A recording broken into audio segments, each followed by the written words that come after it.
ওই নাম বন্ধ হবে না, হরিনাম করেই যাবে। আমার দিকে একটু তাকাবে না?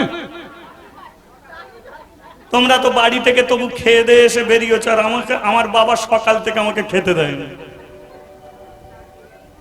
না মা, বন্ধ করার কথা আমি বলছি না, বাচ্চা মেয়েটা বলছি। সকাল থেকে দুপুর হয়ে গেছে, দুপুর থেকে বিকেল হয়ে গেছে, এরা তো হরিনাম করেই যাচ্ছে, কিন্তু বাচ্চা মেয়ে মাদ্রি খিদে কত সহ্য করবে?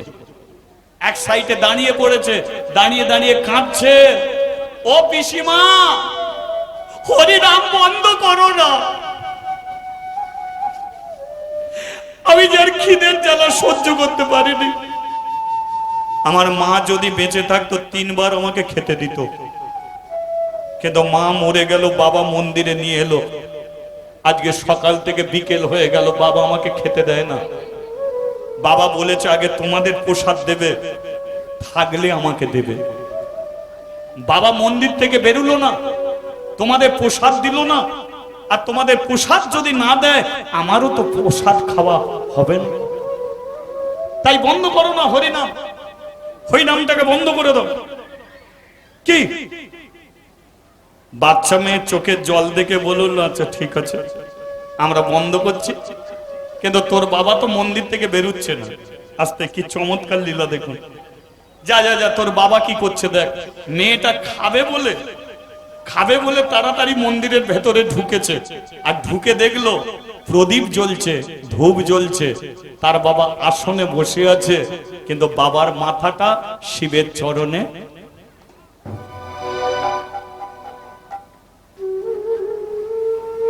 আপনারা বলুন, ওর বাবার বেঁচে আছে?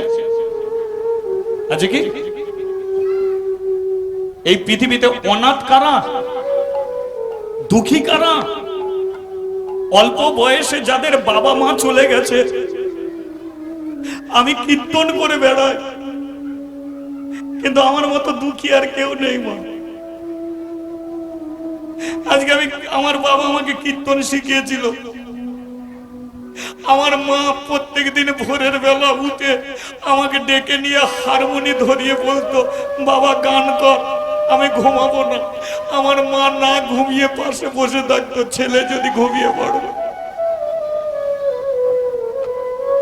আজকে আমি কীর্তন করছি চারিদিকে, কিন্তু আমার বাবা মাকে আমি কীর্তন শোনাতে পারিনি। মনে বড় কষ্ট হয়। অনাথ হলো তারা যাদের বাপ মা চলে গেছে। মেয়েরা ভালো করে জানবে, বলুন তো, মেয়েরা বিয়ের পরে দেখবেন বাপের বাড়ি যেতে ভালোবাসে, যায় না? বাপের বাড়ি যেতে ভালোবাসে, কিন্তু বলুন তো, বাপের বাড়ির বাপ মা মরে গেলে তখন আর বাপের বাড়ি যাওয়ার ইচ্ছা থাকে? আর থাকে না। যতদিন বাবা মা আছে ততদিন যেতে ইচ্ছা করবে, কিন্তু বাপ মা মরে গেলে আর বাপের বাড়ি যাব না। কেন? ওখানে দাদা বৌদি ভাইপো ভাইজি সবাই আছে, নেই শুধু তার বাবা, নেই শুধু তার মা। তাই বাবা মার মতো অমূল্য বস্তু আর কিছু নেই। মেরে ভাই, একটা কথা বলি, স্ত্রীর চোখের জল 2 ফোঁটা পড়বে, আবার আদর করলে চোখের জল মুছে যাবে, কিন্তু বাবা মার চোখের জল তুমি ফেলতে যেও না, আঘাত দিও না, কষ্ট দিও না। কে ভগবান? কোথা ভগবান? ভগবান তো তোমার ঘরে জ্যান্ত ভগবান। 1 হলো তোমার বাবা, 2 হলো মা। নিজের মায়ের পেটে লাথি মেরে বাবা চুলের মুঠি ধরে বার করে দিয়ে মোটা মোটা মালা পরে তিলক সেবা করে হাতে নামের ঝোলা নিয়ে সারা জীবন গয়া কাশে মথুরা বৃন্দাবন ঘুরে এলো। কোনো দিন তুমি ভগবানের দেখা পাবে না, পেতে তুমি পারো। আর ঘরের ভগবানকে সেবা যত্ন করলে তোমাকে গয়া কাশে বৃন্দাবনে আর যেতেই তোমাকে হবে না। বাবা মার আশীর্বাদ হলো জীবনের সবচেয়ে বড় আশীর্বাদ। আজকে বাচ্চা মেয়ে মাদ্রির বাবা মরে গেল, মা মরে গেল, কি চমৎকার দেখুন। জমিদার তার স্ত্রীকে এনেছে। ও গিন্নি, গিন্নি কি হয়েছে? আরে পূজারি মারা গেছে মন্দিরে, চলো চলো তাড়াতাড়ি যাই চলো। স্বামী স্ত্রী দুজনে মিলে ছুটে এসেছে, দেখলো বাচ্চা মেয়েটা কেঁদে কেঁদে গড়াগড়ি খাচ্ছে। জমিদারের স্ত্রী মেয়েটাকে বুকে জড়িয়ে ধরে বলল, আজ থেকে আমি তোর মা, আমাকে তুই মা বলে ডাকবি। কিন্তু জমিদার বলল, না, একদম ওকে কোলে নেবে না, ওর তুমি মা হতে যেও না। কেন মা হব না? এ তো মা মরে গেছে। জানি মা মরে গেছে, কিন্তু তুমি এর মা হবে না। কেন হব না? শোনা, এর মা তুলসী তলায় মরেছে, চোখের জলে কেঁদেছে। তুমি এর মা হবে, দুদিন পরে তুমি মরবে, আবার তোমার মতো মায়ের জন্যে মেয়েটাকে আবার চোখের জলে কাঁদতে হবে। তাহলে তুমি এর বাবা হও, আমি বাবা হব না। এই বাবা মরে যেতে কাঁদছে, আমি এর বাবা হব, দুদিন পরে মরবো, আবার মেয়েটা বাবার জন্য কাঁদবে। তাহলে কি বাবা মা ছাড়া মেয়েটা বাঁচবে কি করে? এ কি অনাথ? না, এর বাবাও আছে, মাও আছে। মাদ্রি, আমার বাবা মা চলে না। মা কাঁদিস না, বাবা মা তো মন্দিরের ভেতরে বসে আছে তোর। চল। মেয়েটাকে কোলে করে নিয়ে মন্দিরের ভেতরে এসেছে, দেখিয়ে আঙুল তুলে বলল, ওই দেখ, ও হলো ভোলে বাবা। এই শিবজিকে বলে না ভোলে বাবা? শোন, ও ভোলে বাবা, আজ থেকে ওই হলো তোর বাবা। পাশে বসে আছে মা অন্নপূর্ণা, আজ থেকে ওই হলো তোর মা। ভোলে বাবা, একে তুই বাবা বলে ডাকবি। পাশে বসে আছে অন্নপূর্ণা, একে তুই মা বলে ডাকবি। মাদ্রি বলল, মূর্তি রূপে বসে আছে বাবা মা, কিন্তু আমার মা তো কোলে করে নিয়ে ঘুরতো। এই মা আমাকে কোলে করে নিয়ে ঘুরবে, ঘুরবে, আমাকে খেতে দেবে, দেবে, আমাকে স্নান করিয়ে দেবে, দেবে, আমার গা মুছিয়ে দেবে, দেবে। আমার বাবা আমাকে কাঁধে করে নিয়ে ঘুরতো, এই বাবা কাঁধে করে নিয়ে ঘুরবে, ঘুরবে। কিন্তু জমিদার বাবু, এ তো মূর্তি, এর হাত আছে, হাত নড়ে না, চোখ আছে, চোখের পাতা পড়ে না, কান আছে, কানে শুনতে পায় না। এ কি করে আমাকে বাবা মা হবে? আমার মা কি করে কোলে করে নিয়ে ঘুরবে? জমিদার বলল, শোন, হাত আছে, হাত নড়বে, চোখ আছে, চোখের পাতাও পড়বে, কান আছে, কানে শুনতেও পারবে, তবে তোকে একটা কাজ করতে হবে। কি? শোন, ডাকার মতো ডাকলে পরে সাড়া পাওয়া যায়। আরে ডাকার মতন ডাকলে পরে সাড়া পাওয়া যায়। ডাকার মতো ডাকলে পরে সাড়া পাওয়া যায়। ও তারি ডাকার মতো ডাকলে পারে সারা পাওয়া যায়। ও যে হলো দয়াল ঠাকুর, ও যে হলো দয়াল ঠাকুর, ও যে হলো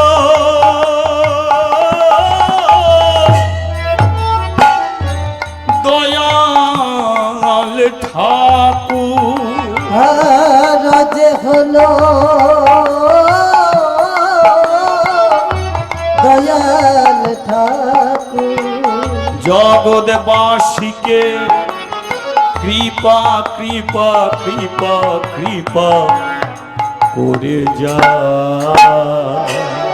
ডাকার মতো ডাকলে পারে সারা পাওয়া যায়। আরে ডাকার মতন ডাকলে পরে সাড়া পাওয়া যায়। আরে ডাকার মতো ডাকলে পারে সারা পাওয়া যায়। তারে নয়নে জলে ডাকবি তারে, অতি নয়ন জলে